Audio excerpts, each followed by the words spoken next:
Bienvenue dans cette septième leçon. Nous allons apprendre à combiner la fonction si et la fonction ou pour attribuer ou non une remise à nos clients. Voilà donc deux tableaux dont le premier contient le montant total des factures par client et le second qui lui représente le nombre de factures par client. L'objectif est d'attribuer une remise à nos clients si nous avons un des deux cas suivants. Soit, comme est décrit ici dans le logigramme, soit le montant total des factures est supérieur à 2200 euros, ou alors le client a plus de 3 factures. Si c'est le cas, si un des deux cas est vérifié, alors le client reçoit une remise de 10%. Et si aucun des cas n'est vérifié, alors il n'a pas de remise. Donc pour cela, nous combinons la fonction si et la fonction ou. Donc le ou en fait est un test et le test de la fonction si. Donc le ou est une fonction logique de logique commutative, c'est-à-dire qu'il suffit qu'une seule des conditions soit vérifiée pour que le résultat retourné par le ou soit vrai. Et si aucune condition n'est vérifiée, le résultat retourné est faux. Voilà, donc nous allons programmer cette fonction pour notre exemple. Égale si.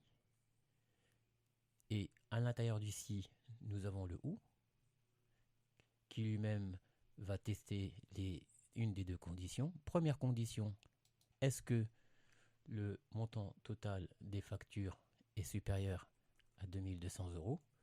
Ou bien, est-ce que on a plus de 3 factures? Et à ce moment-là, si ces deux conditions, une des deux conditions est vérifiée, alors le client a le droit à une remise. Et si aucun des deux cas n'est vérifié, le client n'a pas de remise. Voilà. On ferme les guillemets, on ferme la parenthèse. Et voici le résultat pour le premier client. Donc Henri a une remise puisqu'il vérifie au moins une des deux conditions. Une des deux conditions, soit il a un montant supérieur, soit il a plus de 3 factures. Et en l'occurrence, ici, il a un montant total supérieur à 2200 euros. Nous allons propager la fonction aux autres clients.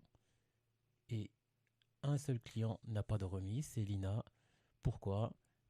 Eh bien, elle n'a pas de facture, enfin, elle n'a pas un montant de facture supérieur à 2200 euros et elle n'a que 3 factures. Voilà la fonction, enfin, la combinaison de la fonction si et ou pour résoudre un problème de gestion. Donc, récapitulatif, la combinaison de la fonction si et ou. Donc, en premier lieu, on va écrire le si qui lui-même contient le ou. Dans le ou, nous avons des conditions. Nous avons dit qu'on pouvait aller jusqu'à 256 conditions à l'intérieur du ou. Il suffit qu'une des conditions soit vraie pour que tout le résultat retourné soit vrai. Et si aucune condition n'est vraie, le résultat retourné est faux.